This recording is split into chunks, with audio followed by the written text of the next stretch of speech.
শহরে জল বেচতেন ভারতীয় এই খেলোয়াড়। বাবা ছিলেন কুলি, টাকার অভাবে নিতে পারেননি কোচিংও। তাহলে ভারতীয় দলে কিভাবে সুযোগ পেলেন তিনি? গল্পটা সিনেমার থেকে কম কিছু নয়। ভারতীয় হকির new sensation Yugraj Singh Asian Champions ট্রফির ফাইনালে তার গোলেই চীনকে হারিয়ে চ্যাম্পিয়ন হয়েছে ভারত। তবে যুগরাজের জাতীয় দলের সফর কোনো রূপকথার চেয়ে কম কিছু নয়। টিম ইন্ডিয়ার এই তরুণ খেলোয়াড়কে সেন্ট্রাল ব্যাকে রেখে সবসময় দল সাজান কোচ ক্রেগ ফুলটন। মাঝ মাঠে বলকে নিয়ন্ত্রণে রেখে খেলা তৈরি করতে পারেন তিনি। নিজে গোল করার চেয়ে গোল করানোই যুগরাজের জুড়ি মেলা ভার। কিন্তু এমন প্রতিভাবান হকি খেলোয়াড়ের ছোটবেলা কেটেছে তরুণ দারিদ্রে। ভারত এবং পাকিস্তান সীমান্তে অবস্থিত পাঞ্জাবের আটারি গ্রামে জন্মগ্রহণ করেন যুগরাজ সিং। জন্মের পর থেকেই দারিদ্রতা ছিল তার নিত্য সঙ্গী। পরিবারের দৈন্য আর্থিক অবস্থার কারণে ভারত পাকিস্তান সীমান্তে পতাকা ও জল বিক্রি করতেন তিনি। তার বাবা সুখজিৎ সিং প্রায় 30 বছর কুলির কাজ করেছেন। পরিবারের এই আর্থিক অবস্থা বদলাতেই যুগরাজ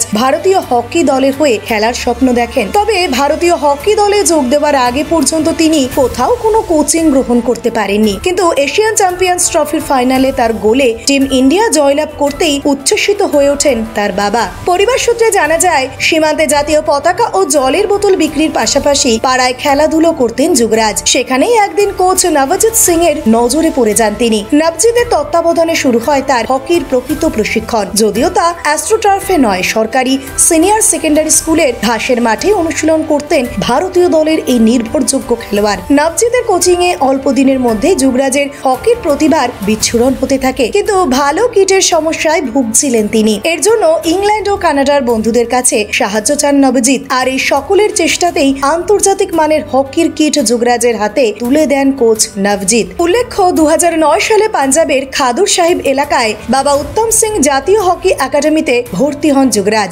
সেখানেই লম্বা সময়ের জন্য প্রশিক্ষণ নেন এবং 4 বছরের মাথায় নেহেরু কাপে খেলার সুযোগ পান তিনি। আর এই নেহেরু কাপে নজর কাড়া পারফরমেন্সের পরেই জাতীয় দলে সুযোগ পেতে কঠোর পরিশ্রম চালিয়ে যান যুগরাজ। এরপর 2021-22 সালের FIH হকি প্রো লিগে ভারতীয় দলের হয়ে অভিষেক হয় তার। বলা ভালো, 2022 সালের কমনওয়েলথ গেমসে ভারত রূপো পায় এবং 2023 সালে এশিয়ান চ্যাম্পিয়নশিপে সোনা জিতেছিল টিম ইন্ডিয়া।